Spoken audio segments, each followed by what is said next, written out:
नमस्कार बच्चा लोगों, आज आ गए हमारे वादे अनुसार नेक्स्ट लेक्चर में। आज थोड़ी तबीयत थोड़ी बहुत ज़्यादा अच्छी नहीं है, तो हो सकता है कि आपको लगे कि आज सर थोड़ा बहुत बढ़िया मूड में नहीं है। तो मूड तो अपना हमेशा अच्छा ही रहता है, तबीयत थोड़ी अब क्या करें यार, सर्दी थोड़ी पड़ रही है और क्लास भी सुबह सुबह फर्स्ट लगी हुई है, तो थोड़ा सा जुकाम का सा है। लेकिन कोई बात नहीं, अपन स्टार्ट करता है, ठीक है। और वो स्टार्ट क्या कर रहा है, salt analysis lecture 5, test of cations. Test of cations, cations क्या है बेटा? पॉजिटिव। कैटायंस पॉजिटिव हैं, हमें भी कैटायन ही बनना है, मतलब पॉजिटिव बनना है, ठीक है। तो कैटायंस का टेस्ट आज कर रहे हैं, और कैटायंस के टेस्ट में पहले आपका सिलेबस का, आपके मतलब की बात सबसे पहले, ठीक है ना। आपके मतलब की बात, आपके मन की बात सबसे पहले, मतलब हमारे को तो अपनी बातें करनी नहीं होती है, सबसे पहले आपका सोचना होता है कि यार उनके दिमाग में क्या चल रहा है। हालांकि हर लेक्चर में बता दिया मैंने, तो भी अभी फिर लिख कर लाया हूँ, क्योंकि मेरे को मालूम है, नहीं तो फिर कमेंट में ही आएगा सर कैटायंस कौन कौन से हैं। अरे खोल के देख लो यार, आंखों से देख लो। लेकिन नहीं, फिर पूछते हैं कैटायंस कौन कौन से हैं, एनायंस कौन कौन से हैं। तो इसलिए मैं हर बार लिख लेके ला रहा हूँ, अब पूछ के दिखाओ। ये देखो cation, magnesium calcium barium, bracket में क्या लिखा है, एस का मतलब एस ब्लॉक के हैं। एल्यूमिनियम और लेड आयन ये पी ब्लॉक के हैं। और डी ब्लॉक के कौन है बेटा, आयरन निकल कॉपर जिंक, ये डी ब्लॉक के हैं। और एक ऐसा कैटायन है जो मेटल से बना ही नहीं है, वो अमोनियम है। एनसीईआरटी में पूछा हुआ है, एनसीईआरटी में पूछा हुआ है नॉन मेटल से बना हुआ कैटायन का एग्जांपल क्या है, तो अमोनियम है। ये भी हमारे सिलेबस में है। 3, 2, 5, 4, 9 और 1, 10, बस, है ना। ये कैटायंस हैं। अब भैया कैटायंस के लैब में टेस्ट कैसे परफॉर्म करते हैं, हमने एनायंस के टेस्ट डिस्कस कर लिए, और मैंने कहा था एनायंस के बारे में अब कुछ बात नहीं करेंगे, ठीक है ना। आज मैं अपने टेलीग्राम पर प्लस जो कोटा पल्स का टेलीग्राम है उस पर भी आपको सॉल्ट एनालिसिस की एक ईएलपी दूंगा। ईएलपी मतलब एजुकेटर लेड प्रैक्टिस, जो कि एक तरह से प्रॉब्लम बैंक है। वो एनहांस का प्रॉब्लम बैंक है, 25 क्वेश्चन के अंदर अंदर है, लेकिन उस क्वेश्चन, वो 25 क्वेश्चन जो है वो हैंड रिटन क्वेश्चन है, मतलब मैंने खुद ने बनाया और उसको मैंने प्रिंट करवाया है। और इसलिए ताकि मैं जानता हूं कि जो हमारे सिलेबस है उसको देखते हुए मैंने क्वेश्चंस को डेवलप किए हैं, ताकि बच्चों को उसके बाहर कुछ जाने की जरूरत नहीं पड़े। क्योंकि आप कितने भी क्वेश्चंस करोगे, तो ऐसे अभी हमारे पास क्या है ना सोर्स, वो हमारे पास जेई मेंस का सोर्स है, जेई वाले का सोर्स है। लेकिन अब जेई के सोर्स में थोड़ी दिक्कत ये है कि उनके सिलेबस में कुछ कैटायंस और कुछ एनहांस ज्यादा है। तो हो सकता है कि हम जब पढ़ रहे हो उसको, तो हमारे दिमाग में हमेशा ये बात चलती रहेगी कि अरे यार ये हो सकता है नहीं पूछे, हम एक्स्ट्रा तो नहीं पढ़ रहे हैं, हम अपना टाइम वेस्ट तो नहीं कर रहे हैं, है ना। इस बात के चलते मैंने कुछ क्वेश्चंस अपने आप बनाए। उस 25 क्वेश्चन में आपको 100 क्वेश्चंस की फील आ जाएगी, ठीक है ना। तो आपको ज्यादा करने की जरूरत नहीं, क्वालिटी करो, कम करो लेकिन क्वालिटी करो। वो 25 क्वेश्चंस कर लिए, इसका मतलब हमारे को एनहांस आते हैं। रटे हुए नहीं होने चाहिए, अच्छा अच्छा अच्छा 25 क्वेश्चन दे दो सर। हम एनएन की 4 लेक्चर में समय वेस्ट नहीं करेंगे, हमें पता चल गया अब क्या करना है, ठीक है ना। आप तो 25 क्वेश्चन दिखाओ तो सही एक बार, है ना। वैसे नहीं, पहले पढ़ो 4 लेक्चर, उसके बाद वो 25 क्वेश्चन अटेम्प्ट करो। सक्सेसफुल हो गए, उसमें से 25 में से, या जो ही 24-25 क्वेश्चन है, एग्जैक्टली मेरे को काउंट याद नहीं है, ठीक है ना, 22 से 25 कुछ क्वेश्चन हैं। उनमें से अगर सपोज आपके 22-23 क्वेश्चन होते हैं, उनमें से 20 सही कर लेते हो तो भैया बहुत झकास वाला है। और अगर 50% से ऊपर सही नहीं हो रहे हैं, तो फिर यार 4 लेक्चर पढ़े और 50% से ऊपर सही नहीं हो रहे हैं, तो फिर रेड पीपीटी बनता भी है जोरदार वाला, है ना। दिखना चाहिए बेटा क्लास के अंदर, कोई आए ना क्लास में, दिखना चाहिए सर देखो रेड पीपीटी तैयार है ना। ऐसा जोरदार चाटा मारो कि रेड पीपीटी बन जाए, काल पे छप जाए, है ना। 5 उंगलियों के फिंगर टेस्ट हो जाए, मतलब कि पीपीटी टेस्ट हो जाए, राइट। चलो, ये कैटायंस हमने सिलेबस में बढ़े आगे बेटा। अब कैटायंस का टेस्ट कैसे करते हैं, ये लेकर आ गया देखो। कैटायंस का टेस्ट, कैटायंस के टेस्ट में बहुत ज्यादा परेशानी नहीं, जैसे एनहांस के टेस्ट में सब ग्रुप ए और ए, क्लास ए, सब ग्रुप 1, क्लास ए, सब ग्रुप 2 और ये वो। यहाँ पर कुछ नहीं, यहाँ पर सिंपल 2 टेस्ट है, dry test, wet test. Dry and wet, dry and wet. Wet का मतलब जो टेस्ट ट्यूब में करेंगे, पानी डालेंगे, सॉल्यूशन डालेंगे, ये वो कुछ नहीं। अगर ये नहीं कर रहे तो ड्राई है। ड्राई में क्या करेंगे बेटा, उसमें जनरली हम कोई फ्लेम लेंगे। फ्लेम होती है ना, जैसे अपन लैब में जाएंगे तो स्टफ दिखेगा अपने को, ठीक है ना। वो बंसन फ्लेम दिखेगी, बंसल फ्लेम नहीं, Bunsen flame, BUNSEN, Bunsen flame. Flame होती है ना, फ्लेम, वो दिखेगी। उस फ्लेम को पहले थोड़ा सा सोचना होगा, फ्लेम के अंदर हमको कहाँ पर सॉल्ट को गर्म करना है, बस सॉल्ट को ऐसे ले जाके गर्म करना है। सॉल्ट को कोई तरीका चाहिए भाई, चम्मच में ले जाए या किस में ले जाए, तो हम एक वायर पे लपेट के ले जाते हैं, और वो वायर जो होता है वो कहलाता है प्लेटिनम वायर।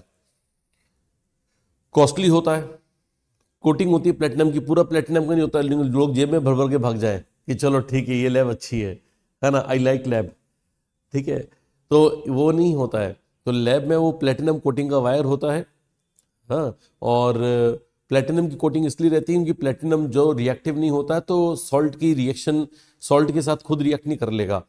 ऐसा नहीं हम रिएक्शन तो किसी करना चाह रहे हैं, प्लेटिनम खुद रिएक्ट कर लेके लिए पहले तो हमारे साथ आ जाइए रिएक्शन कीजिए, ऐसा प्लेटिनम नहीं करता है। बिकॉज प्लेटिनम आप जानते हैं बेटा, प्लेटिनम एसआरपी के अंदर भी जो आप वो पढ़ते हो इलेक्ट्रोकेमिकल सीरीज में भी बहुत नीचे आता है, जिसका मतलब है it is quite inert metal.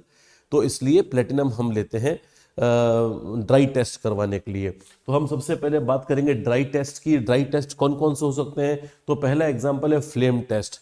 ये फ्लेम टेस्ट किसके लिए होता है? तो ये फ्लेम टेस्ट होता है बेटा, ये फ्लेम टेस्ट होता है ब्रैकेट में ओनली एस ब्लॉक के लिए।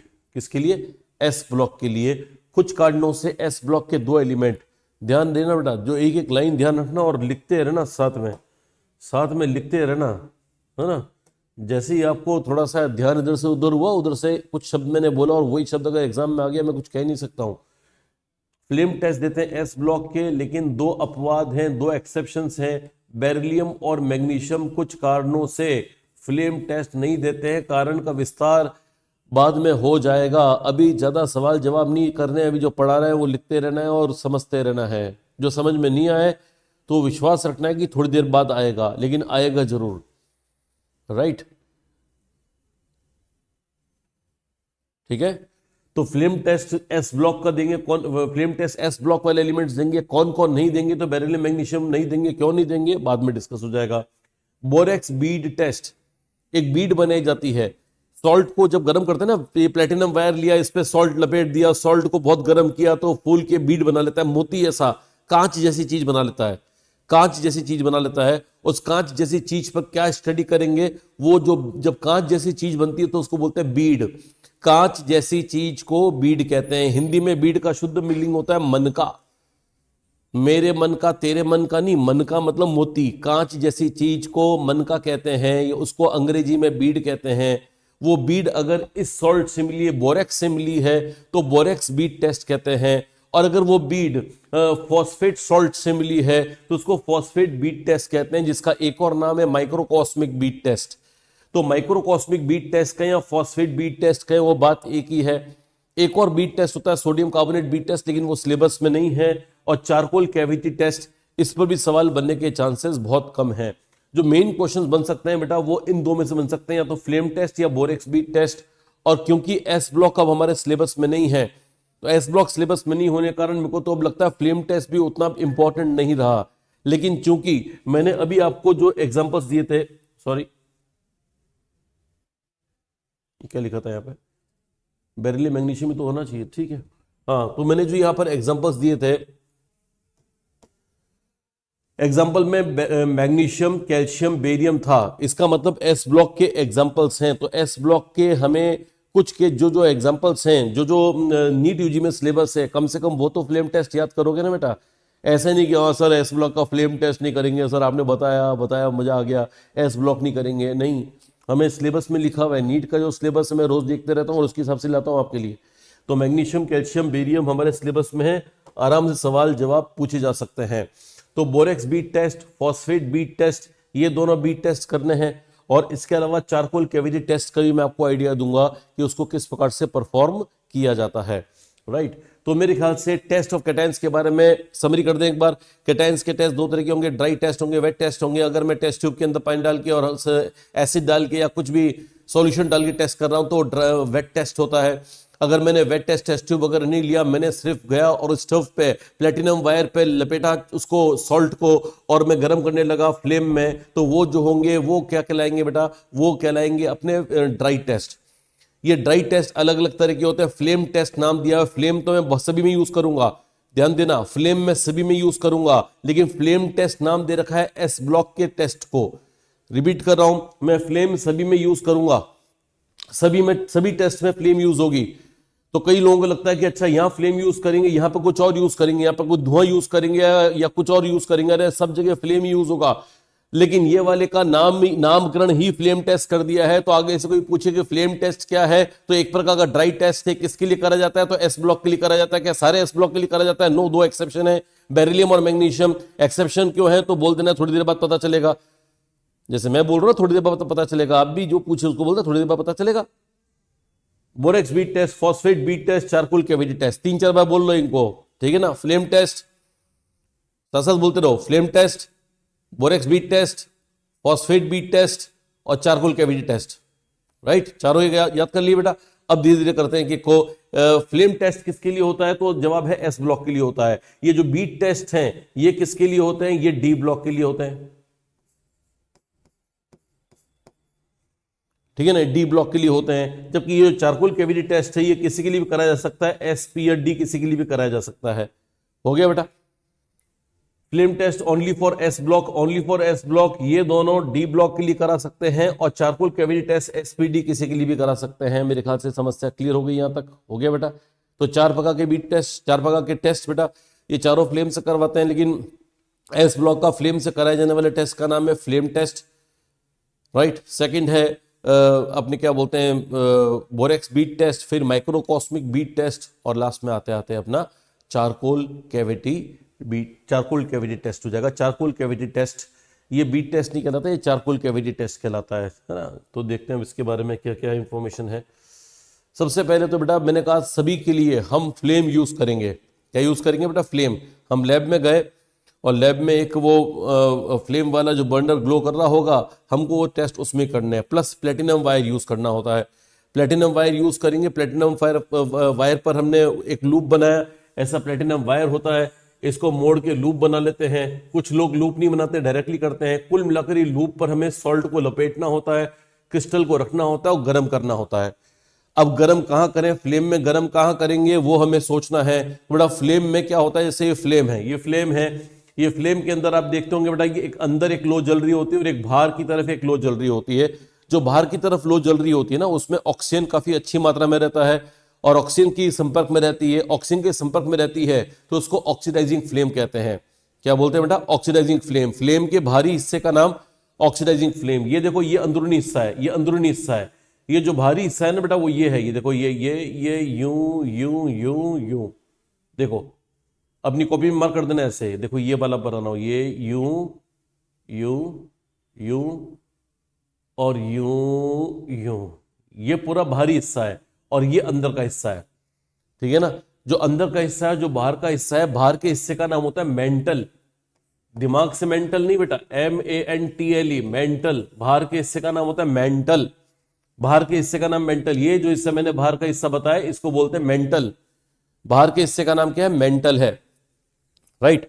और जो बाहर का हिस्सा है, मेंटल वाला पार्ट होता है बेटा, वो ऑक्सीजन रिच पार्ट होता है, उसमें अच्छे तरह कंबशन होता है। जो भी यहाँ फ्यूल ले रहे हैं, ठीक है ना, ये चिमनी है, मोमबत्ती है, जो भी चीज है उसका फ्यूल जो भी है वो ढंग से जलता है, वो इस पोर्शन में जलता है। यहां पर आधा अधूरा जलेगा, यहां पर आधा अधूरा जलेगा।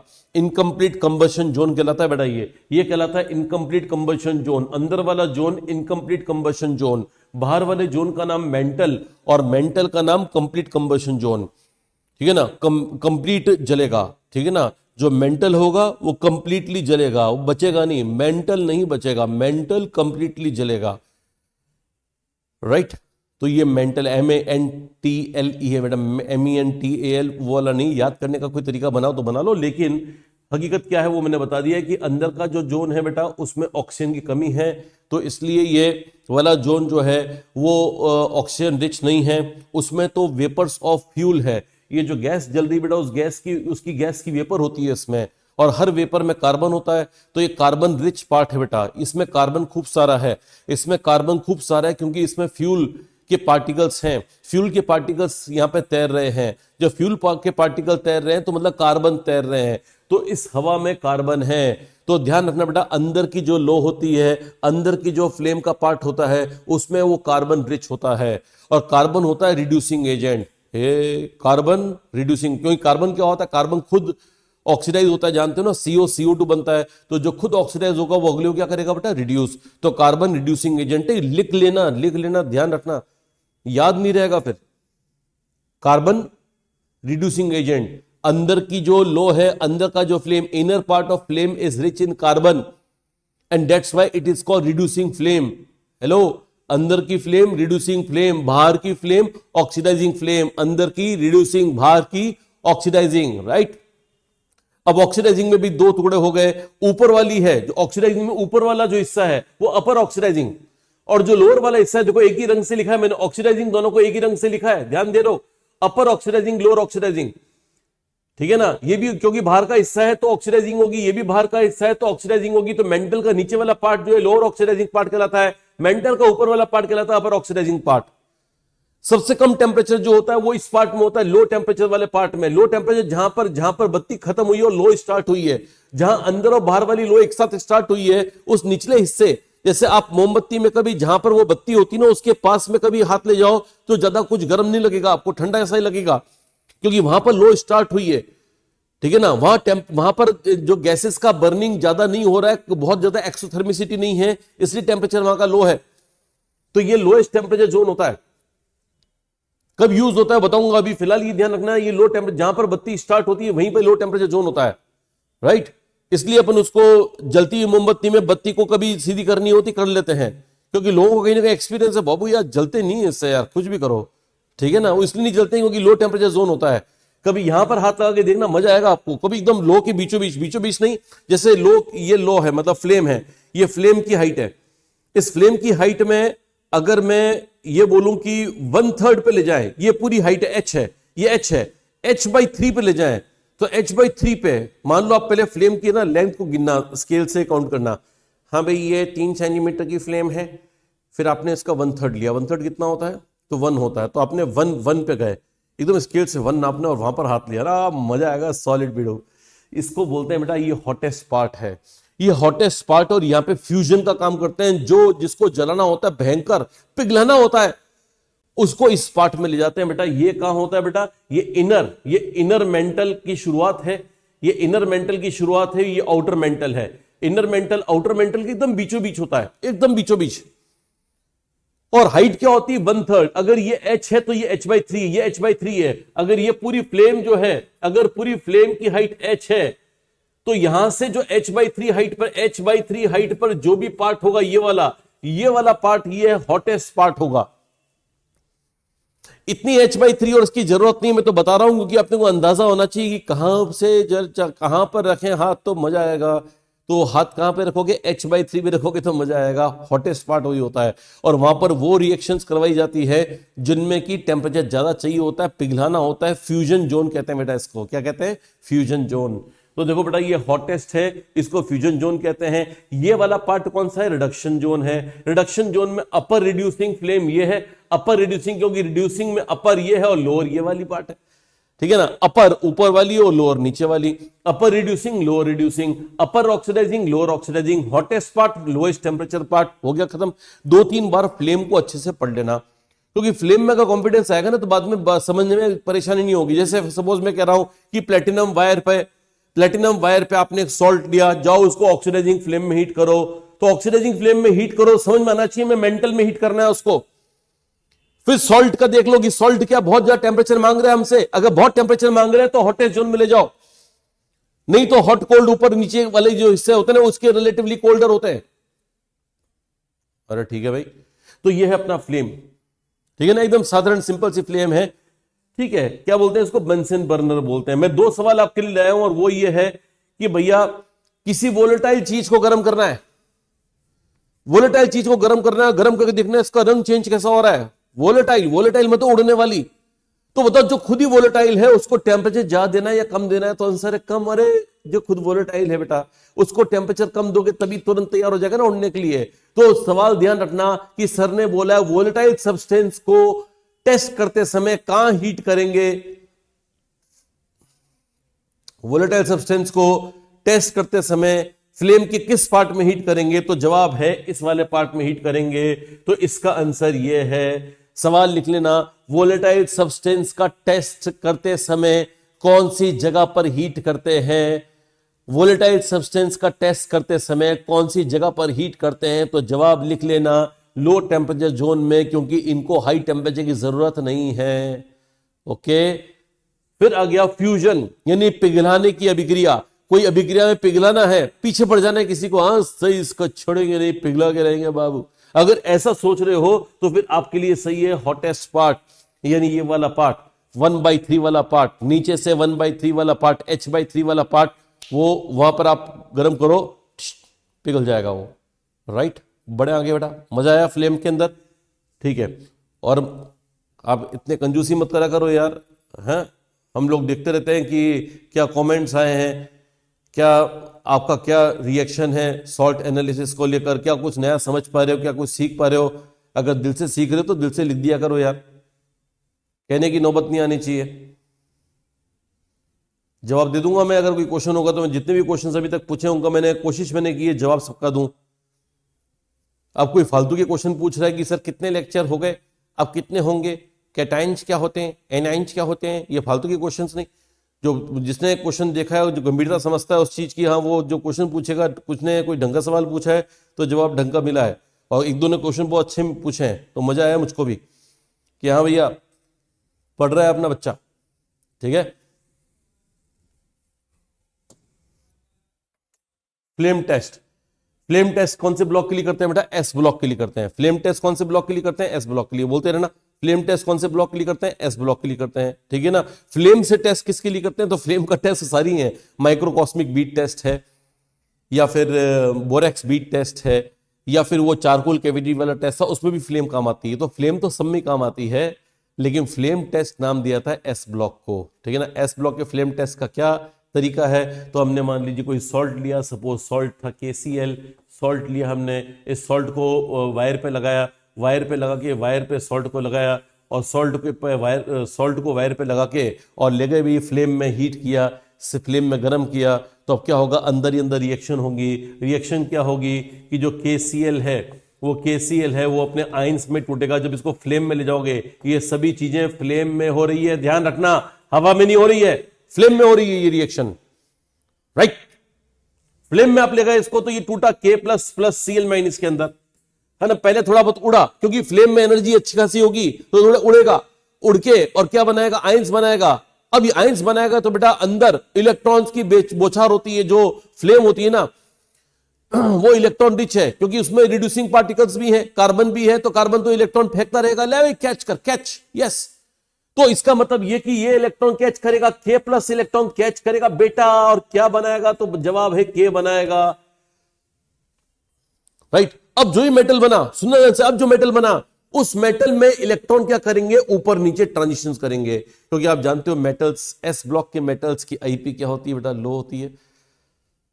और किसी को ये नहीं मालूम तो बेटा पीरियोडिक टेबल का ये नहीं मालूम तो बहुत मुश्किल है। एस ब्लॉक के मेटल्स की IP लो होती है। तो पोटेशियम जो बना है अभी जो पोटेशियम बना है, उसके इलेक्ट्रॉन फ्लेम की इतनी अच्छी खासी एनर्जी को लेकर एक्साइट होगा कि नहीं होगा, तो जवाब होगा। और जब वापस लौटेगा, रिलैक्सेशन करेगा, वापस आएगा, तब एनर्जी देगा, और वो एनर्जी देगा तो बॉस अपने को एनर्जी दिखेगी, क्योंकि वो एनर्जी लाइट के फॉर्म में देगा। और उस लाइट से मैं पहचान जाऊंगा मेटल कौन है, पोटेशियम है, सोडियम है, लिथियम है, कौन है। वापस सुन लो एक बार मैं क्या बोल रहा हूं, ढंग से सुनना। मैंने कोई सॉल्ट लिया, प्लेटिनम वायर पे लगाया, प्लेटिनम वायर एकदम साफ होना चाहिए, नहीं तो उसको सफाई करने का तरीका होता है, क्योंकि आप जब लैब में जाते हो तो आपसे पहले जिसने किया होता है वो कभी कभी थोड़ा छोड़ देता है, वो अच्छी तरह साफ नहीं करता है। तो प्लेटिनम वायर को साफ करने का एक निश्चित तरीका होता है, वो मैं मान के चल रहा हूँ कि प्लेटिनम वायर हमें पास साफ ही है। अगर लैब में कर रहे होते काम तो मैं आपको 3-4 बातें और बताता, लेकिन छोड़ो उन बातों को। तो प्लेटिनम वायर दिया हमने प्लेटिनम वायर को देख लिया, एकदम साफ लग रहा है, एकदम बढ़िया छगास वाला वायर है। हमने उसके ऊपर लगाया क्या, सॉल्ट लगाया, और सॉल्ट को लगा के हमने गर्म करना स्टार्ट किया। अब जब गर्म करना स्टार्ट करेंगे ना बेटा, तो क्या होगा, अंदर ही अंदर क्या रिएक्शन चलेंगी वो सुनना। जो भी सॉल्ट है वो टेम्परेचर लेके थोड़ा बहुत उड़ेगा, उड़ के टूटेगा, टूट के इलेक्ट्रॉन कैच करेगा, इलेक्ट्रॉन कैच करके मेटल बनेगा। अब जो मेटल बनेगा ना मेटल, उसका जो इलेक्ट्रॉन है, आउटर मोस्ट इलेक्ट्रॉन है ना, जैसे पोटेशियम जो होता है वो होता है 2881, ये होता है ना potassium, 1s2 2p6 3s2 3p6 वगैरह वगैरह, 4s1, तो ये 4s1 हो गया। अब ये वाला इलेक्ट्रॉन तो बेटा आप जानते हो ना कि इसकी पोटेशियम की IP लो है, लो IP है। अब लो IP का मतलब क्या है कि फ्लेम की एनर्जी लेकर ये इलेक्ट्रॉन ऊपर की कक्षाओं में जाएगा, ऊपर के शेल्स में जाएगा, ऊपर के शेल्स में जाएगा, बेटा मैं आपको अगर उछालूं ऊपर यूं करके उठाओ तो क्या ऊपर ही अटके रहोगे, वापस नीचे भी तो आओगे। तो वैसे ही इलेक्ट्रॉन, पोटेशियम का इलेक्ट्रॉन फ्लेम की एनर्जी को लेकर शुरू तो बोलता है कि यार अब अपन जाएगा ऊपर, घूमना है घूमना है। पोटेशियम बोलता है जा बेटा घूमने के लिए जा, आराम से है ना, कोई दिक्कत नहीं है। लेकिन ऊपर जाते ही इलेक्ट्रॉन वापस नीचे आता है, क्योंकि ऊपर जाके वो उसको इतनी ऊंचाई देख के दिल घबराता है, बोलता है वापस नीचे आऊंगा। तो जो वापस नीचे आता है तो एनर्जी रिलीज करता है। वो एनर्जी रिलीज करता है तो फोटोन के फॉर्म में करता है, और वो हमें दिखता है लाइट के फॉर्म में। तो हमें कोई ना कोई कलर दिखता है, उस कलर से हम पहचान करते हैं कि मेटल है कौन सा। राइट, बस इतनी सी केमिस्ट्री है, इतनी सी केमिस्ट्री है। और इतना कोई पूछेगा नहीं आपसे, बस आपको इतना ध्यान रखना है, flame test given by S block, flame test given by S block. Why given by S block only? Because these elements have low IP. और अगर इनमें भी किसी का आईपी बहुत ज्यादा है तो वो मना कर देगा, नहीं देगा। और ये कारण है कि बेरिलियम और मैग्नीशियम फ्लेम टेस्ट नहीं देते, क्योंकि इनकी आईपी ज्यादा है। मैकेनिज्म पूरा इनका वही की वही है। लेकिन जब बेरिलियम बन जाता है, बेरिलियम मेटल है, उसको हीट करोगे तो उसका इलेक्ट्रॉन बहुत नाटक करेगा, बोलेगा मैं नहीं जाता, मैं नहीं जाता, मेरे को न्यूक्लियस बहुत पसंद है, मेरी तो आईपी हाई है, मेरे को फ्लेम से एनर्जी से कुछ फर्क नहीं पड़ रहा है। अरे सिंपल सी बात है यार, आप में से कोई ऐसा मोटा तगड़ा हो जो मुझको ही बीट कर सकता हो, मतलब मोटाई तगड़ाई में, और फिर मैं उसको उठा के फेंकू तो हो सकता है ना, नहीं ऊंचे अपने से यार, मना कर दूंगा सॉरी बॉस यार, बेटर लक नेक्स्ट टाइम, ठीक है ना। तो वैसे ही बेरिलियम का इलेक्ट्रॉन भी हाई आईपी के चलते ऊपर नहीं जाता है। मैग्नीशियम का भी ऐसे ही होता है। तो क्या कॉपी में लिख दोगे, beryllium and magnesium do not impart colour to the flame in the flame test because of their high IP. जल्दी जल्दी बोल दिया, सुन लो उस पर 0.5 पे, beryllium and magnesium are slowly slowly, ऐसे कर लो। तो इसका मतलब ये हो गया कि बेरिलियम और मैग्नीशियम जो है वो हाई आईपी के चलते, बेरिलियम और मैग्नीशियम हाई आईपी के चलते फ्लेम टेस्ट को रेस्पॉन्ड नहीं करते। क्या नोट लिखोगे, beryllium and magnesium do not respond to the flame test because of their extremely high IP. खत्म, एस ब्लॉक का फ्लेम टेस्ट खत्म। अब आप बोलोगे क्या सर खत्म, इतनी सारी चीजें लिखवा रखी है आपने। बेटा हमारे सिलेबस में जो है वो ये है, जिनके रंग मैंने लिखवाए, ये एक तो कैल्शियम है ब्रिक रेड, और एक बेरियम है एप्पल ग्रीन, और एक मैग्नीशियम है जो कि कलर दे ही नहीं रहा है। तो आपको तो ये 3 प्राइमरी याद करने हैं, 3 याद करने हैं बेटा, ढंग से 3 याद करने हैं। कलर मैंने सबके लिखवा दी हैं। सोडियम का मुझको लगता है कि इनके अलावा किसी का इंपॉर्टेंट है तो सोडियम का इंपॉर्टेंट है, सोडियम का कर लो। ये सारे के सारे ऑलमोस्ट वॉयलेट कलरेशन के हैं, कोई रेड वॉयलेट है तो कोई वॉयलेट है तो कोई ब्लू वॉयलेट है, सारे वॉयलेट कलरेशन के। वॉयलेट में अलग अलग टाइप के, तो पोटेशियम, रुबिडियम, सीजियम में कलर बहुत सिमिलर है, ये बात लिख लेना। सोडियम का गोल्डन येलो है, लिथियम का क्रिम्सन रेड है, चमकीला लाल है, लिथियम लाल है, एल है, लिथियम लाल है, राइट। बेरिलियम मैग्नीशियम कलर नहीं दे रहे हैं, है ना। और ब्रिक का रेड कलर होता है, तो ये ब्रिक का रेड कलर होता है, मालूम है ना, ब्रिक का रेड। ईंट का लाल कलर होता है ना बेटा, तो ईंट का लाल है ये, ठीक है बेटा। और एप्पल का ग्रीन होता है, तो एप्पल का ग्रीन वैसे मत याद कर देना कि एप्पल का ग्रीन है, बड़ा एप्पल ग्रीन होता है, बड़ा एप्पल ग्रीन होता है, बड़ा एप्पल ग्रीन होता है। तो ऐसे करके कोई ना कोई तरीके से याद कर लो यार। 3 चीजें तो याद करनी है, मैग्नीशियम, कैल्शियम और बेरियम। बाकी सारे को रोने दो, जाने दो। मतलब अगर एक दो बार नजरें टहला लेना, और नजरें टहला के और छोड़ देना इनको। 3 चीजें जो मैंने बताई वो मोस्ट इंपॉर्टेंट है। Beryllium do not impart any colour to the flame, barium gives apple green colour to the flame, and और कौन सा था, ईंट का लाल, ब्रिक का रेड, यानी कि का कैल्शियम, ब्रिक रेड, राइट। हो गया। इस पे टेस्ट कैसे, क्वेश्चन कैसे देंगे आपको, देंगे सॉल्ट है मेरे पास CaCl2, बताओ इसमें कैटायन है एनायन है, तो दोनों है ना बेटा, कैटायन भी एनायन भी है। तो अब क्योंकि एनायन तो मैं आपको करवा चुका हूं, तो आप अपने आप से अब सोचो कि Cl- का टेस्ट कौन कौन से होते हैं, दिमाग में सोचते रहो। और रेड प्रेसिपिटेट चलते रहने देना बेटा, गालों पे रेड पीपीटी आते रहने देना। अगर टेस्ट नहीं आता ना Cl- का, 3-4 रेड पीपीटी आ जाए, मजा आ जाए, ठीक है ना। तो Cl- का टेस्ट, अब कैल्शियम का टेस्ट है वो यहाँ से आ गया। कैल्शियम क्लोराइड के सॉल्ट को प्लेटिनम वायर में लपेट के फ्लेम में ले जाएंगे, तो कैसा कलर पाएंगे, तो वो अब बताएंगे, ठीक है ना। कैल्शियम का ब्रिक रेड कलर होता है। हो गया बेटा। चलो, बोरेक्स बीट टेस्ट। ये बोरेक्स बीट टेस्ट कैसे होता है, वापस वैसे ही प्लेटिनम वायर लिया, डी ब्लॉक के लिए टेस्ट करना है, दिख रहा है ना, डी ब्लॉक के लिए, राइट, डी ब्लॉक के लिए। लेकिन डी ब्लॉक में से वो D10 वाले नहीं देंगे, D10 वाले ना वो नहीं देंगे, जैसे कि वो हुआ ZN हुआ या CD हुआ या HG हुआ, ये नहीं देंगे, ये नहीं देंगे बेटा, D10 वाले नहीं देंगे, ध्यान रखना, D10 वाले नहीं देंगे, ZN CD HG नहीं देंगे, जिंक कैडमियम मरकरी नहीं देंगे, ठीक है ना। जिंक हमारे सिलेबस में है लेकिन वो देगा नहीं। चलो हाँ, मैं बता रहा टेस्ट की केमिस्ट्री क्या है बेटा। बोरेक्स एक सफेद रंग का पाउडर होता है, समझ लेना पहले आराम से, तसल्ली से। बोरेक्स एक सफेद रंग का पाउडर है। मैंने प्लेटिनम वायर लिया, उसका जो भी लूप है उस पे वो बोरेक्स का क्रिस्टल रखा मैंने। बोरेक्स का क्रिस्टल रख के गर्म करते हैं। क्रिस्टल को गर्म करने पर पानी निकलता है, ये पानी जो है इसमें निकलता है। पहले तो याद करें ना, बोरेक्स का फॉर्मूला है Na2B4O7.10H2O। गर्म करेंगे तो 10H2O पूरा हट जाएगा और क्या रह जाएगा, तो ये रह जाएगा Na2B4O7 रह जाएगा। अब ये फूल जाएगा। इसका मतलब क्या होगा कि वो जो लूप है ना, उस लूप की अंदर की पूरी जगह, लूप मतलब गड्ढा, ये जो लूप बनता है ना, उस लूप की पूरी अंदर की जगह जो है ना, वो क्या बोलते हैं, ये वाला जो सॉल्ट मैंने अंदर क्रिस्टल रखा था, ये क्रिस्टल जो मैंने इसके ऊपर रखा था, वो क्रिस्टल धीरे धीरे इसके अंदर एक परत बना लेगा। वो परत धीरे धीरे करके और बड़ी होती जाएगी, और एक समय ऐसा आएगा कि ये परत एकदम आर पार दिखने लगेगी। आर पार यूं देखोगे ना, यूं पकड़ के देखोगे, आर पार दिखेगा। मैग्नीफाइंग ग्लास को कैसे देखते हो आप, आर पार, वैसे दिखेगा आर पार, ठीक है ना। वो आर पार दिखने वाली चीज ये है बेटा, इसको बोलते हैं ट्रांसपेरेंट बीड। क्या बोलोगे बेटा, साथ में बोलते रहना, ट्रांसपेरेंट बीड। ट्रांसपेरेंट मतलब आर पार, पारदर्शी बोलते हैं हिंदी में। तो पारदर्शी मनका यानी कि बीड बन जाती है, पारदर्शी बीड बन जाती है। जब पारदर्शी बीड बन जाएगी ना बेटा, ये पारदर्शी बीड बन गई है, तो अब क्या करो बेटा कि अब हमको टेस्ट किसका करना है, डी ब्लॉक का। अभी तक मैंने कोई डी ब्लॉक की चीज ली क्या बेटा, अभी तक नहीं ली है। तो जो मेरे को सॉल्ट दिया हुआ है वो मैं अब लूंगा, है ना। कॉपर सॉल्ट, मान लीजिए कॉपर सॉल्ट मेरे को दिया, तो कॉपर सॉल्ट में क्या करूंगा, इसके ऊपर रख दूंगा। जो भी मेरे को कॉपर सॉल्ट दिया हुआ है ना बेटा, जो भी कॉपर सॉल्ट दिया हुआ है वो मैं इसके ऊपर पेस्ट कर दूंगा। कॉपर सॉल्ट इसके ऊपर पेस्ट कर दूंगा, जो भी सॉल्ट दिया हुआ है। और ये बात ध्यान रखना, लैब में बोल के नहीं दिया होगा कि लो कॉपर सॉल्ट लो, आए आपके लिए, कॉपर आए आपके लिए। वो तो टेस्ट करना है ना कि कॉपर है कौन है। उस सॉल्ट को हमने इस मनके पे रख दिया, ठीक है ना। उस पेस्ट पे सॉल्ट को रखा, ऐसे लिपटा दिया और लिपटा के वापस ले गए फ्लेम में, गर्म किया। ऑक्सीडाइजिंग फ्लेम, रिड्यूसिंग फ्लेम दोनों मैंने बता दिए। जो मेंटल वाला पार्ट था वो ऑक्सीडाइजिंग फ्लेम है, अंदर वाला पार्ट रिड्यूसिंग फ्लेम है, दोनों पे गर्म करके देखा।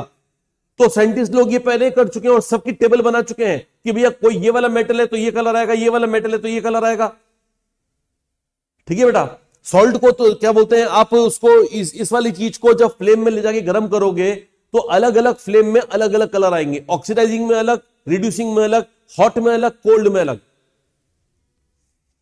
ऑक्सीडाइजिंग में अलग, रिड्यूसिंग में अलग, हॉट में अलग, कोल्ड में अलग।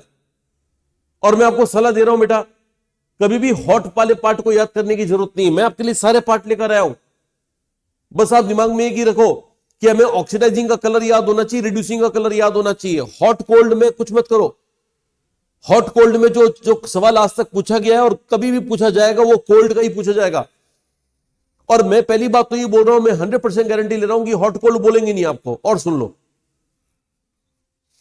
अब बोलेंगे तो कोल्ड ही बोलेंगे। मैं हॉट भी लिख कर लाया हूं, वैसे मेरे को हॉट के बारे में मालूम है इसलिए हॉट भी लिख कर लाया हूं, लेकिन मैं जानता हूं कि सही कलर वो जब हम उसको हॉट कोल्ड कंडीशन में देखते हैं तब उसका एक्चुअल कलर एस्टिमेट होता है, ये ध्यान रखना। इसलिए कोल्ड इंपॉर्टेंट है। कॉपी में लिख देना, अभी कोल्ड हॉट का स्लाइड आई नहीं है, फिर भी अभी से बोल रहा हूं कोल्ड इंपॉर्टेंट है, राइट। टेस्ट कैसे किया मैंने, टेस्ट में लैब में गया, लैब में मैंने ये लिया प्लेटिनम वायर, ये प्लेटिनम वायर है बेटा। प्लेटिनम वायर पे पहले मैंने क्या, इसके ऊपर क्या लगा दिया था, तो बोरेक्स लगा दिया था, बोरेक्स का क्रिस्टल रख दिया था। उसको गर्म किया तो पूरा पसर गया, वो फूल गया, और फूल के उसने पूरी जगह बना ली वहां पर। और देखते देखते वो एकदम मैग्नीफाइंग ग्लास की तरह ट्रांसपेरेंट बीड बन गई। जब ट्रांसपेरेंट बीड बन गई तो मैंने उस पर चिपकाया सॉल्ट, जो मेरे को सॉल्ट दिया था वो चिपकाया और मैंने गर्म किया। गर्म करने से रंग आ गया। अगर कॉपर होता है तो रंग आ जाता है ब्लू। कॉपर होता है तो रंग कौन सा आ जाता है बेटा, ब्लू। ब्लू क्यों होता है वो छोड़ो, पहले ये याद करें ना, कॉपर होता है तो रंग आता है ब्लू। हेलो, कॉपर होता है तो रंग आता है ब्लू। लेकिन ये ब्लू कब आता है, जब इसको ऑक्सीडाइजिंग फ्लेम में हीट करते हैं। बार बार पूछना मत कि सर ऑक्सीडाइजिंग फ्लेम क्या होती है, भी बताया था। नोट कर लिया होगा, वहीं पे पेज डाल के देख लो कि कोई ऑक्सीडाइजिंग फ्लेम क्या है, राइट। अगर आप बोलोगे सर रिड्यूसिंग फ्लेम में क्या होगा, तो रिड्यूसिंग फ्लेम में भी इसका कलर आता है रेड, इसका ये रिड्यूसिंग फ्लेम में कलर आता है रेड। अब जो मुझको लगता है क्या खास बात है, क्या पूछेगा आपसे, पहला सवाल ये पूछेगा, पहला सवाल बोरेक्स बीट टेस्ट करवाने के लिए बोरेक्स का फॉर्मूला क्या है। क्वेश्चन नोट कर लेना बेटा, वही क्वेश्चंस के अलावा कोई क्वेश्चन नहीं है, मैं ऑलमोस्ट गारंटी ले सकता हूं इस बात की। बोरेक्स बीट टेस्ट करवाने के लिए हम जो बोरेक्स लेते हैं उसका फॉर्मूला क्या है, तो Na2B4O7.NH2 है पहला। दूसरा, बोरेक्स बीट टेस्ट में बोरेक्स को गर्म करने पर क्या होता है, तो आंसर स्टेप 1 में डिहाइड्रेशन होता है, स्टेप 1 में डिहाइड्रेशन होता है, स्टेप 2 में डिकम्पोजिशन होता है। हेलो, स्टेप 1 में डिहाइड्रेशन, स्टेप 2 में डिकम्पोजिशन। ये पहले डिहाइड्रेशन हुआ, अब डिकम्पोज हो गया, टूट गया। टूट के क्या बना, तो आंसर है टूट के बना बोरेक्स बीड। बोरेक्स बीट का फॉर्मूला क्या है, तो याद रखना NaBO2 plus B2O3, NaBO2 plus B2O3, इसका पूरा नाम बताया तो NaBO2 का नाम है सोडियम मेटाबोरेट। यहां लिख दो, यहां लिख देता हूं, सोडियम मेटाबोरेट। मेटाबोरेट, कभी मेटाबोरेट नहीं सुना हो तो सुन लेना, BO2 माइनस को मेटाबोरेट कहते हैं। यह मेटाबोरेट आयन, मेटाबोरेट के साथ में कौन चिपका हुआ है, सोडियम, तो सोडियम मेटाबोरेट, और इसका नाम है बोरिक एनहाइड्राइड। Boric anhydride. तो क्या सवाल था, सवाल ये था कि बोरेक्स बीड जब बनती है तो उसका फॉर्मूला क्या होता है, तो फॉर्मूला होता है NaBO2 plus B2O3। NaBO2 is sodium metaborate and B2O3 is boric anhydride.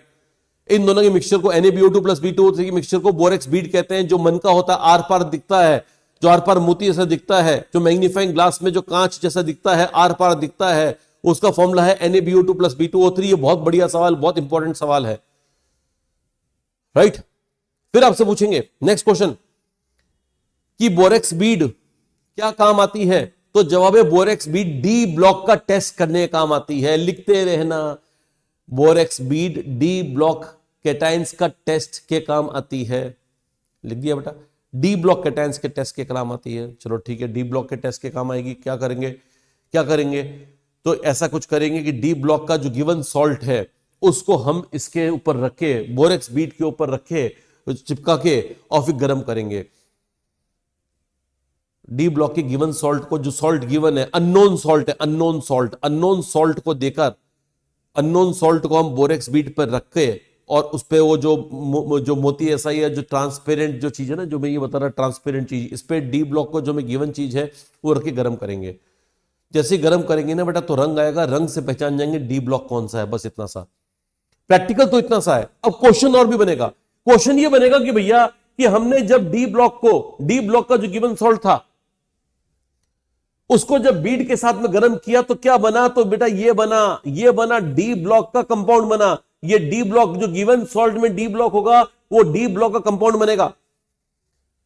हमने दो चीजें ली है, एक तो हमारे पास बीड थी, एक डी ब्लॉक की चीज थी। बीड से आएगा मेटाबोरेट, बीड से आएगा मेटाबोरेट, और डी ब्लॉक का आएगा डी, और ये दोनों बना लेंगे डी ब्लॉक का मेटाबोरेट। वापस रिपीट कर रहा हूं मैं, मेरे पास दो चीजें थी, एक तो बीड है और एक डी ब्लॉक की चीज है, दोनों को लपेट के गर्म कर रहा हूं मैं। तो ये ध्यान रखो कि बीड से आएगा मेटाबोरेट, और डी ब्लॉक का आएगा डी ब्लॉक का आएगा डी का मतलब जो ही मेटल है वो आएगा, और दोनों मिलकर बनाएंगे डी ब्लॉक का मेटाबोरेट। क्या बनेगा बेटा, डी ब्लॉक का मेटाबोरेट। और ये डी ब्लॉक का मेटाबोरेट ऑक्सीडाइजिंग में और रिड्यूसिंग में अलग अलग रंग देता है। कॉपर के लिए रंग ऑक्सीडाइजिंग में ब्लू होता है और रिड्यूसिंग में रेड होता है। ऑक्सीडाइजिंग में ब्लू और रिड्यूसिंग में रेड क्यों होता है वो सुनो बेटा आप। ऑक्सीडाइजिंग में तो रेड ये खुद होता है, ये खुद ब्लू है। ऑक्सीडाइजिंग में तो ये बनता है, इसको बोलते हैं कॉपर का मेटाबोरेट। लिख देना कॉपर मेटाबोरेट। सवाल ये भी बनेगा कि डी ब्लॉक का कौन सा सब्सटेंस बनता है। बोरेक्स बीट टेस्ट में डी ब्लॉक का कौन सा सब्सटेंस बनता है, तो डी ब्लॉक का मेटाबोरेट बनता है। कौन सी फ्लेम में बनता है, तो ऑक्सीडाइजिंग फ्लेम में बनता है। तो रिड्यूसिंग फ्लेम में क्या होता है, तो रिड्यूसिंग फ्लेम में कंपाउंड चेंज हो जाएगा क्योंकि रिडक्शन हो जाएगा। ये देखो रिडक्शन हो गया। ये reducing flame was rich in carbon. Reducing flame was rich in carbon. तो कार्बन क्या करेगा, कार्बन इसके 2+ को इसके +1 में रिड्यूस करेगा और +1 को 0 में रिड्यूस कर देगा। बेटा रिड्यूसिंग एजेंट है। रिड्यूसिंग एजेंट है, रिड्यूसिंग एजेंट नहीं तो करेगा बेटा। क्यूप्रिक को क्यूप्रस में चेंज किया, ये था क्यूप्रिक मेटाबोरेट, ये था क्यूप्रस मेटाबोरेट, और ये है कॉपर। ये सब किसका कमाल है? तो जवाब है रिड्यूसिंग फ्लेम का कमाल है। जी हां, रिड्यूसिंग फ्लेम का कमाल है।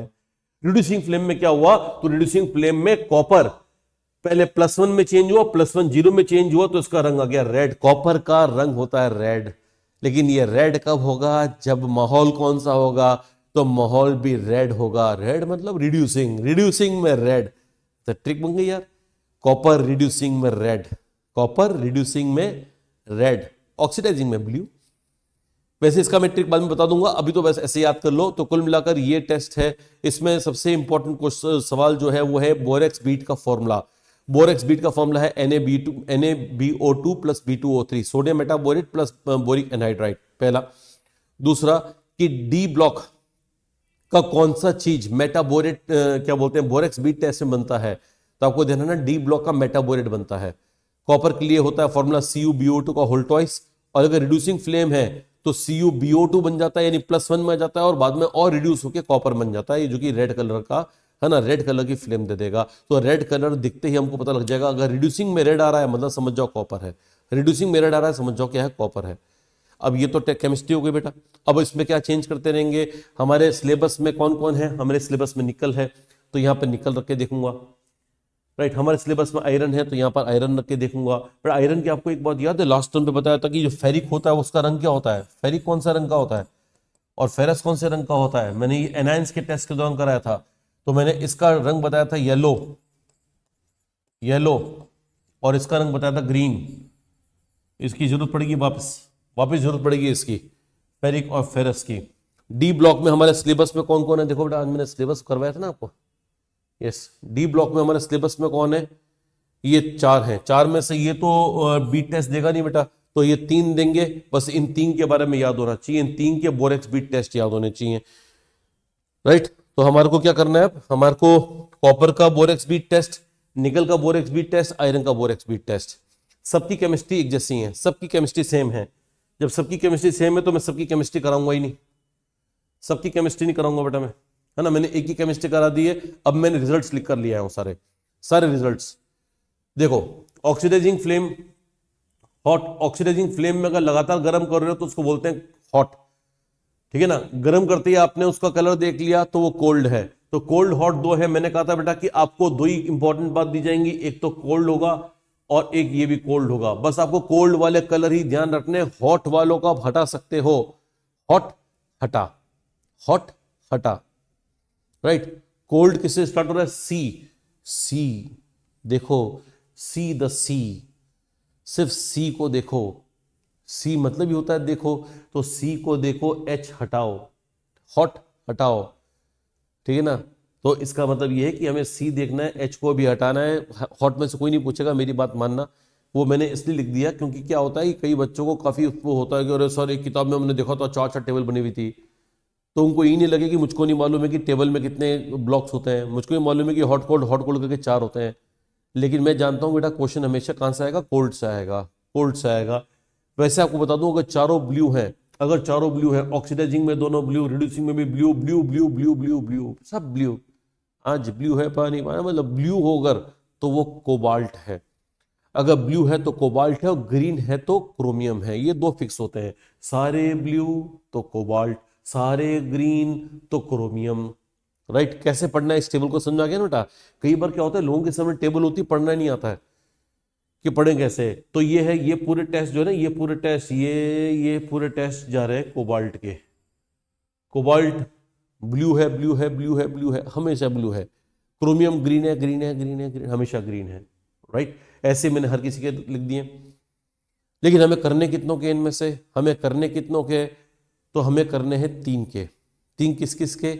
आयरन, निकल and copper, iron, copper and निकल।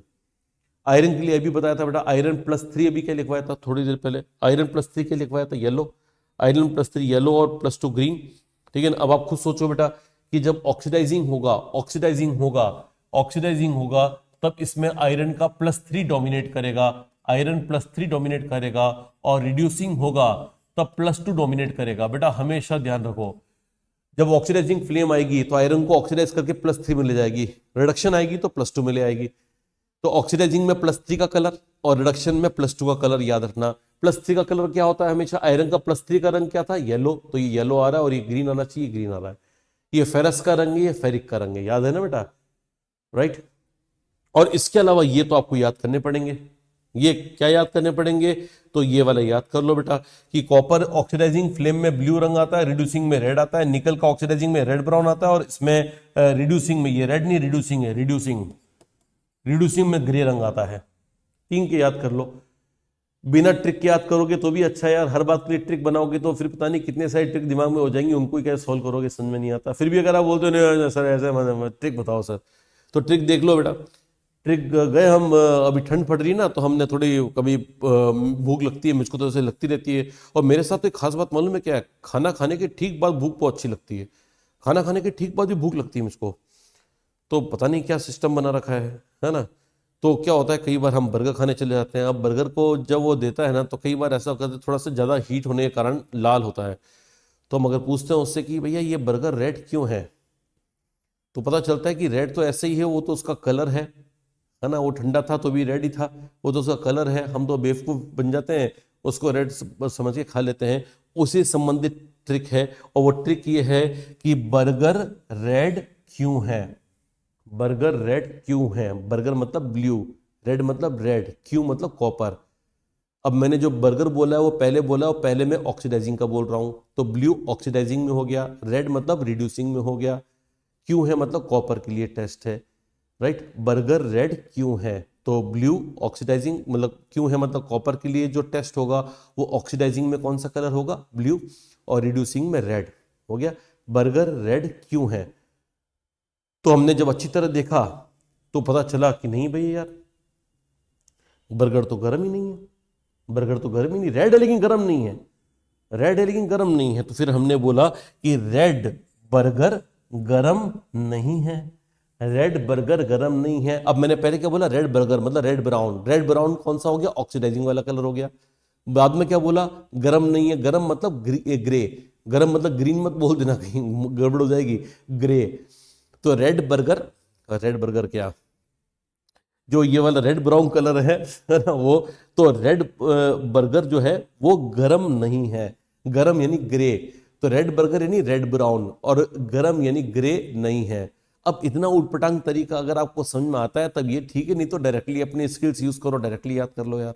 तो मैंने कुल मिला के 3 बता दिए कि मेरे को मतलब 3 से है, मैं ये समझता हूं कि आपको ये 3 अच्छे से आने चाहिए, तो मैंने 3 आपको याद करवा दी हैं, राइट। अब इनको बैठ के अगर आपकी और भी इच्छा हो किसी की, मतलब आई विश कि आपके पास टाइम हो और आप सब की सब याद कर पाए, तो आई विश आप ऐसा ही करो। लेकिन जो मेरी तरफ से आपको आदेश है कि इतना तो करना ही है बेटा, वो ये 3 है, ठीक है बेटा, ये 3 है। ये सब किसके कलर है बेटा, ऑक्सीडाइजिंग क्या मतलब क्या, तो आंसर है आयरन का मेटाबोरेट, आयरन का मेटाबोरेट, क्योंकि बेटा मैंने यहां पे आपको बता दिया है कि जो ऑक्सीडाइजिंग में कलर आता है वो मेटाबोरेट का आता है ना। तो मेटल का मेटाबोरेट, अब मेटल अगर कॉपर नहीं आयरन है तो आयरन का मेटाबोरेट होगा, निकल है तो निकल का मेटाबोरेट होगा, क्रोमियम है तो क्रोमियम का मेटाबोरेट होगा। तो जो भी दिया हुआ मेटल है उसका मेटाबोरेट का रंग आता है जो हमें याद रखना होता है, ऑक्सीडाइजिंग में अलग आता है, रिड्यूसिंग में अलग आता है, राइट, हो गया। चलो, माइक्रोकॉस्मिक बीट टेस्ट। अब माइक्रोकॉस्मिक बीट टेस्ट क्या है बेटा, है ना, ये है नाच फॉस्फेट 4 के साथ, नाच फॉस्फेट 4 के साथ, ये है ना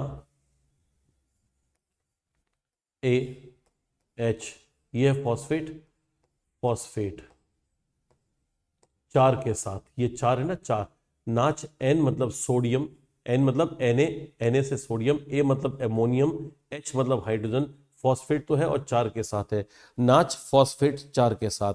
ये है माइक्रोकॉस्मिक का फॉर्मूला, माइक्रोकॉस्मिक सॉल्ट का फॉर्मूला क्या है, माइक्रोकॉस्मिक सॉल्ट का फॉर्मूला क्या है, नाच फॉस्फेट 4 के साथ, एन का मतलब सोडियम, ए का अमोनियम, एच का हाइड्रोजन, फॉस्फेट इज PO4 और 4 के साथ मतलब डॉट 4H2O। गर्म करोगे तो 4H2O निकल जाएंगे, ये रह जाएगा। पहले स्टेप में डिहाइड्रेशन होता है और अगले स्टेप में बीड बनती है बेटा, यहां भी बीड बनेगी। बीड बनते समय ये ध्यान रखना, जो भी उड़ने वाले चीजें उनको हटा दो। यहां से उड़ने वाली चीज दिख रही है अमोनिया, अमोनिया जब उड़ेगी तो एक H देगी, वो H इस H के साथ H2 और इस O के साथ H2O बना के उड़ जाएगा, तो O कितने बच जाएंगे 3, तो ये बच गया 3, ये हो गई बीड। जो ट्रांसपेरेंट बीड बनी बेटा इस बार वो ये है, ट्रांसपेरेंट बीड जो बनी है, ट्रांसपेरेंट बीड जो बनी है वो इस बार ये है। पहले ट्रांसपेरेंट बीड पिछली बार जो बनी थी उसका फॉर्मूला क्या था, NaBO2 प्लस B2O3। माइक्रोकॉस्मिक सॉल्ट क्या है, नाच फॉस्फेट 4 के साथ। नाच फॉस्फेट 4 के साथ को जब गर्म करोगे तो सबसे पहले कौन उड़ेगा, 4 उड़ जाएंगे, जिनके साथ नाच रहा था वो उड़ जाएंगे चारों। अब जब चारों उड़ गए तो क्या होगा, तो अब जब गर्म करोगे तो फिर हम भी टूटने लगेंगे। हम जब टूटेंगे तो हमारे जो वोलेटाइल चीजें हैं वो उड़ जाएंगी, अमोनिया उड़ गया, पानी उड़ गया, बचा NaPO3। NaPO3 क्या है, तो सॉल्ट है। सॉल्ट का नाम क्या है, तो आंसर है सोडियम मेटाफॉस्फेट। तो पहले किसकी बीड बनी थी, सोडियम मेटाबोरेट की, साथ में B2O3 भी था, लेकिन इस बार B2O3 ऑक्साइड जैसा कुछ भी नहीं है, ये सिर्फ सोडियम मेटाफॉस्फेट है। क्या नाम है बेटा इसका, सोडियम मेटाफॉस्फेट। सोडियम मेटाफॉस्फेट, मेटा कॉमन है बेटा, पहले भी मेटा था बेटा, अब भी है मेटा है, अब भी यहां मेटा है, पहले भी मेटा था अब भी मेटा है। पहले वाले बीट टेस्ट में जो बोरेक्स बीट टेस्ट किया था उसमें भी मेटा था, इसमें भी मेटा है। उसमें ऑक्साइड था, इसमें ऑक्साइड नहीं है, सोडियम मेटाबोरेट। इसका बीड कैसा होता है, इसका बीड होता है ट्रांसपेरेंट बीड होता है। इस ट्रांसपेरेंट बीड के साथ में जैसे हमने वहां पे लपेट के गर्म किया था तो यहां भी रंग आएगा, तो यहां रंग किसका आएगा, यहां आएगा रंग फॉस्फेट का। किसका, फॉस्फेट का, जो डी ब्लॉक का मेटल होगा उसका फॉस्फेट का। साथ में कौन होगा, साथ में हाइड्रोजन होगा।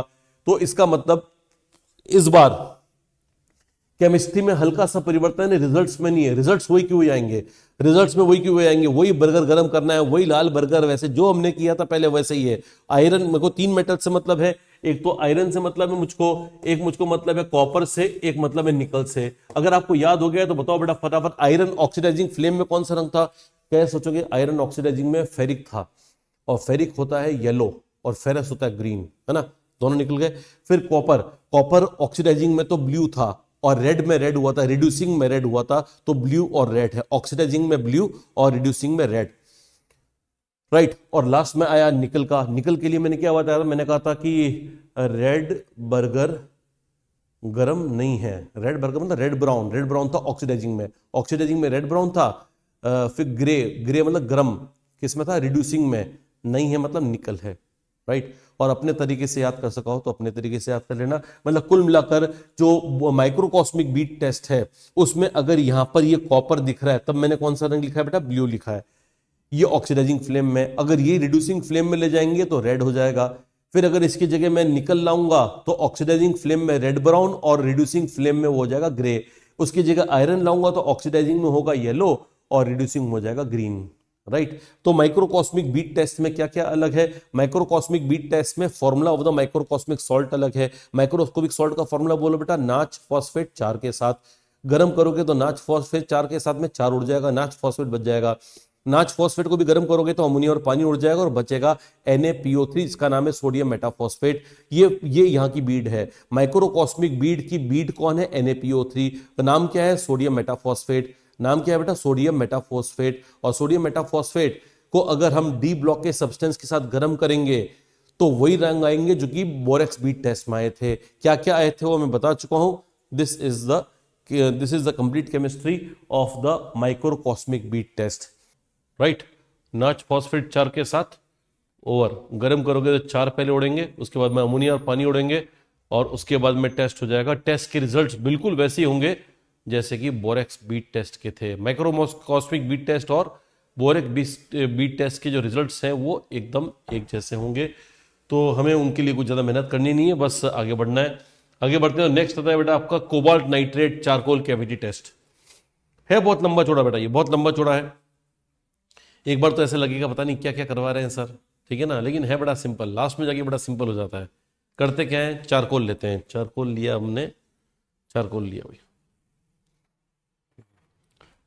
ये चारकोल लिया। चारकोल कोयला होता है, कोयले में थोड़ा हमने बीच में जगह बनाई। जगह किस लिए बनाई, ताकि हम उसमें कुछ रख सकें। किसको रखना है, तो जो सॉल्ट है, जो सॉल्ट है जिसमें हमें अननोन सॉल्ट है, जिसमें हमें एस, पी या डी ब्लॉक की चीज निकालनी है, ये कोबाल्ट कैविटी टेस्ट जो होता है सब ब्लॉक्स के लिए करवा सकते हैं, कोई दिक्कत नहीं है, बिंदास। कोबाल्ट का भी कोई भी आओ, कोबाल्ट नाइट्रेट कोई भी आओ, cobalt nitrate charcoal cavity test कोई भी आओ करेंगे, कोई भी चलेगा, कोई भी चलेगा, कोई भी चलेगा, कोई भी चलेगा, कोई भी चलेगा, right. Cobalt nitrate charcoal cavity test SPD सबके लिए चलेगा। क्या कराते हैं, ये चारकोल लिया मैंने, कोयले का टुकड़ा है, बीच में मैंने इसमें थोड़ा सा इसका कारीगरी करके थोड़ा सा उधेड़ दिया, बीच में से इसका जगह कर दी, कैविटी बना दी, और कैविटी में डाल दिया सॉल्ट। वो सॉल्ट जिसको हमें पता लगाना है कौन है, सॉल्ट के साथ में एक गर्म करने वाला मिक्सचर होता है Na2CO3, जिसके प्रेजेंस में चीजें बहुत जल्दी गर्म हो जाती हैं, और साथ में मैंने लिया कोबाल्ट नाइट्रेट। सॉल्ट और सॉल्ट जो है वो सबसे पहले क्या करेगा कि आपको जो भी सॉल्ट है उसका कार्बोनेट मिल जाएगा, और आप अच्छी तरह जानते हो सॉल्ट के कार्बोनेट को गर्म करेंगे, ये सॉल्ट है, सॉल्ट का क्या बन जाएगा बेटा, कार्बोनेट, सॉल्ट का क्या बन जाएगा, कार्बोनेट, जिसको हीट करेंगे तो CO2 उड़ जाएगी और सॉल्ट का बनेगा ऑक्साइड। क्या बनेगा बेटा, सॉल्ट का ऑक्साइड, सॉल्ट का ऑक्साइड बन जाएगा। और इधर से जब इसको हीट कर रहे होंगे तो कोबाल्ट का ऑक्साइड बन जाएगा, राइट। बस हो गया, बस इतना सही है, इतना सही है। कोबाल्ट नाइट्रेट, हमने कुछ कोबाल्ट नाइट्रेट सॉल्यूशन होता है, उस कोबाल्ट नाइट्रेट सॉल्यूशन की थोड़ी ड्रॉप मिला दो, और सॉल्ट मिला दो, और Na2CO3 मिला दो। ये दोनों जो है जो क्या बोलते हैं घर के गेस्ट, घर के सदस्य हैं, और गेस्ट ये है, ये गेस्ट को चेक करना है गेस्ट है कौन, ये फिक्स है बेटा, जिसका घर होता है वो तो फिक्स होता है ना, तो फिक्स दो लोग हैं यहाँ पर, Na2CO3 हमेशा लेना है, कोबाल्ट नाइट्रेट हमेशा लेना है, सॉल्ट चेंज करते रहेंगे। तो सॉल्ट का क्या बनेगा लास्ट में, सॉल्ट जब इससे रिएक्शन करेगा तो सॉल्ट का ऑक्साइड बनेगा, ये जब गर्म होगा तो इसका भी ऑक्साइड बनेगा, और इन दोनों ऑक्साइड का जो इंक्रस्टेशन आएगा, जो पपड़ी जमेगी ना ऊपर, उस पपड़ी के रंग से हम पहचान जाएंगे कि कौन सा है, उसको पपड़ी को इंक्रस्टेशन कहते हैं, है ना। क्रस्ट होता है ना, क्रस्ट पपड़ी, तो क्रस्ट से अब यहां पे जो क्रस्ट हमको दिखाई देगा ना, जैसे हम इसको क्या बोलते हैं फ्लेम से, ऐसी होती है ब्लो पाइप होता है, यूं ब्लो पाइप करके बीच में होती आग होती है, फ्लेम होती है, यूं फूकेंगे, तो जो फूकेंगे ना हम यहाँ पे फूक रहे होंगे, यूं फूक रहे होंगे, तो बीच में जो आग जल रही होगी ना उसकी फ्लेम में से सही सेक्शन को लेकर फूकेंगे, तो यहां पर जब लगातार इसकी जो वो ज्वाला जाएगी, फ्लेम जाएगी, उससे ये है ना बर्न हो के रिएक्शन होगी, और ये रिएक्शन के लास्ट में एक कंक्लूजन ये आएगा।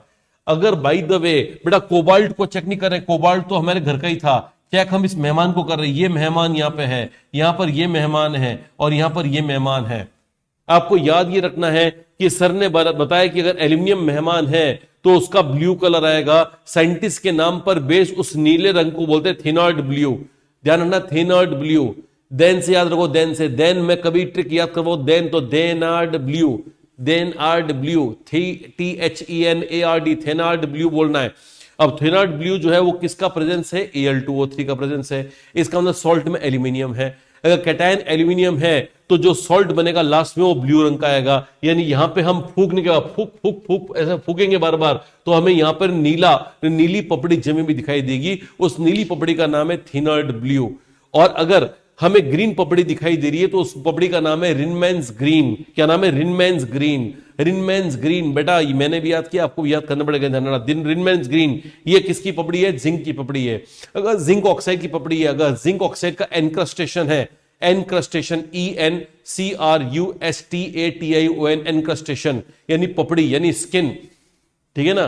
तो इसका जो पपड़ी है, इन तीनों की जो पपड़ियों के रंग है वो यहां पर बता रखे हैं।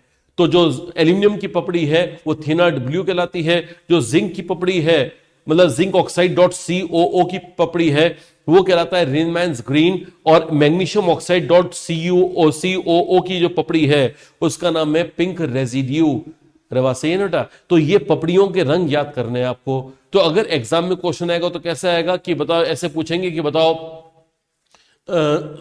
जब हमने एल्यूमिनियम का कोबाल्ट कैविटी टेस्ट किया, जब cobalt cavity test charcoal cavity test किया, कोबाल्ट नाइट्रेट चारकोल किया, तो कोबाल्ट नाइट्रेट टेस्ट बोलो या चारकोल कैविटी टेस्ट बोलो, मैंने दोनों को मिक्स कर दिया था, गलती हो गई है, तो वापस सुधार के सही बोलता हूं, वो है चारकोल कैविटी टेस्ट, है ना। या पूरा बोलना है तो cobalt nitrate charcoal cavity test of aluminium will bring, तो लास्ट में हमने को बोलेगा क्या ब्रिंग, इनमें से क्या, रिनमैन्स ग्रीन बनेगा या पिंक रेसिड्यू बनेगा ठीक है ना, या फिर हमको थिनार्ड ब्लू मिलेगा तो हमें बताना पड़ेगा। तो अगर एल्यूमिनियम लिया है तो थिनार्ड ब्लू है, जिंक लिया है तो रिनमैन्स ग्रीन है, और मैग्नीशियम लिया है तो पिंक रेसिड्यू है।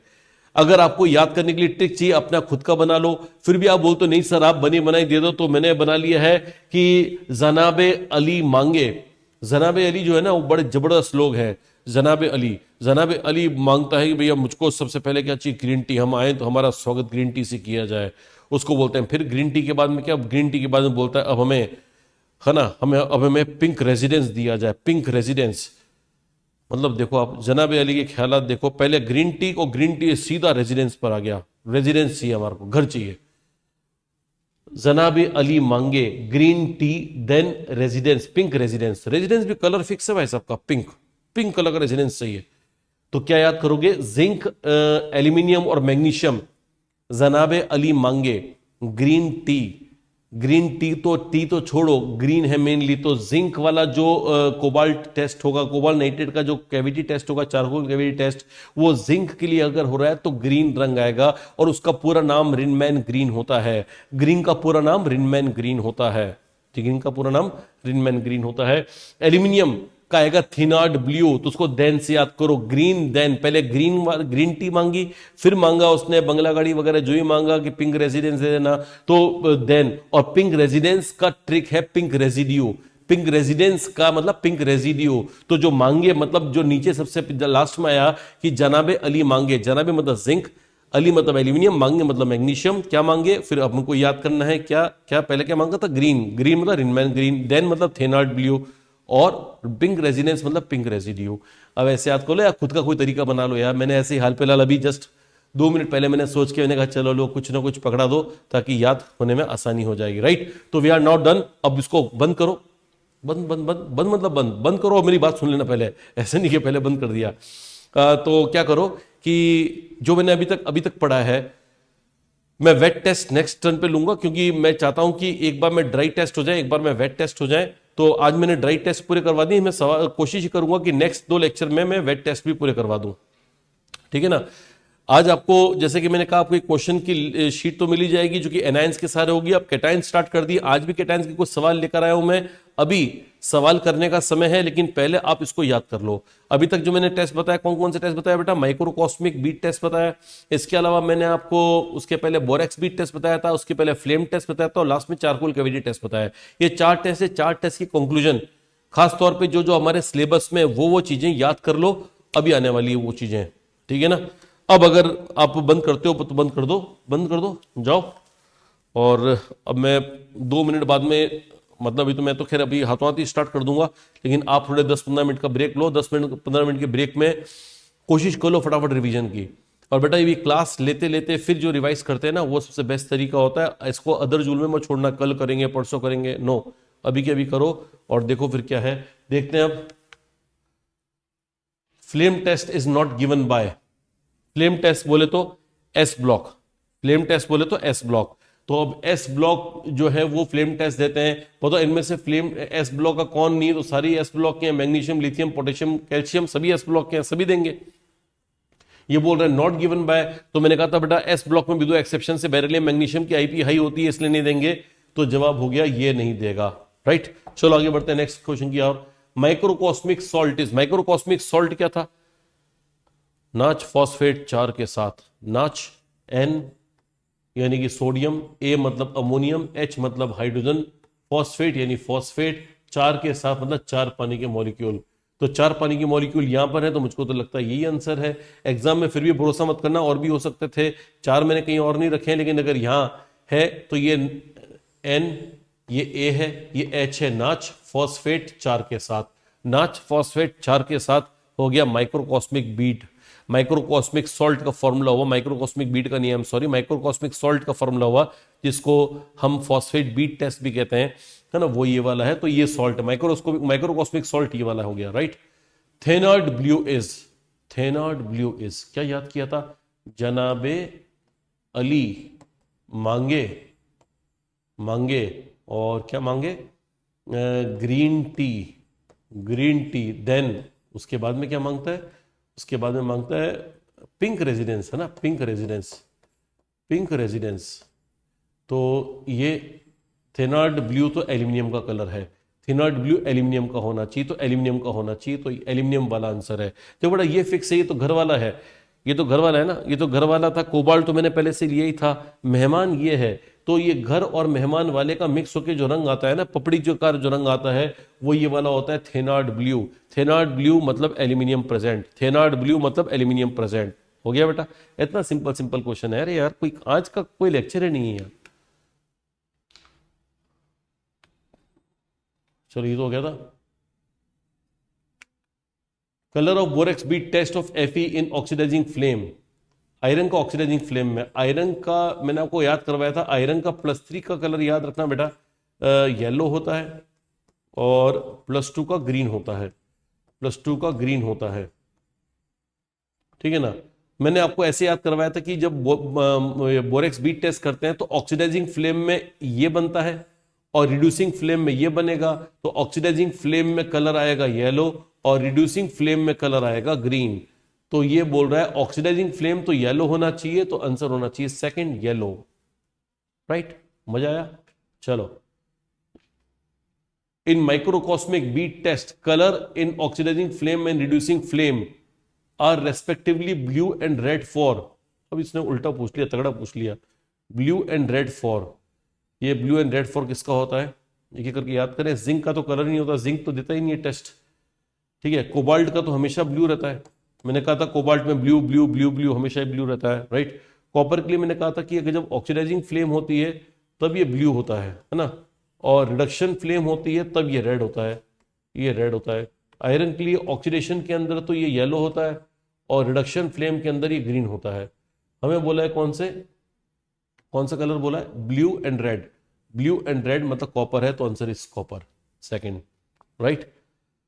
लेकिन कोशिश पहले आपको करनी चाहिए बेटा, मैं डायरेक्टली करा रहा हूं वैसे, मतलब मजे मत लेना। Borax bead test is not possible for, बताओ जरा। निकल, कॉपर, आयरन के लिए तो हमने किया था, मैंने पहले ही किया था। ये बीट टेस्ट जिंक वगैरह के लिए नहीं होगा। D block element except zinc वाली फैमिली ZnHg ZnCdHg के लिए नहीं होता है। Formula of borax bead and microcosmic bead are respectively.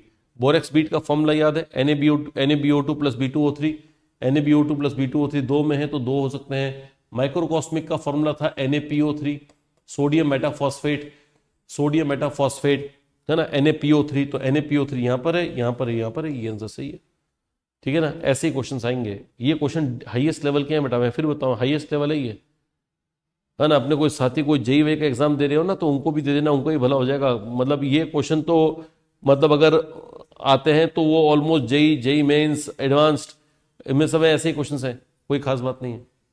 हो गया, चलो टाटा बाय बाय आज के लिए, एंजॉय, है ना। स्वस्थ रहो, मस्त रहो। मेरी आज थोड़ी तबीयत ठीक नहीं थी, तो अगर किसी को लगा हो कि यार आज थोड़ा मज़ा नहीं आया, तो यार कोई बात नहीं, अगली बार ले लेने मज़े, ठीक है ना। अभी आप बढ़िया तरह से कैटाइंस की स्टार्टिंग मैंने करवा दी है।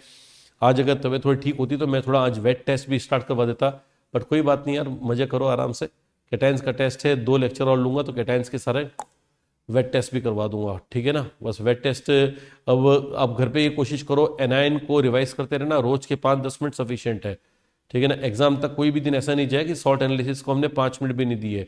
आप 2 सॉल्ट याद करो, एक चीज याद करो, कुछ एनाइन की सॉल्बिलिटी याद करो, लेकिन जीरो मत जाने दो उसको, ठीक है ना। चलो, have a nice time, bye bye.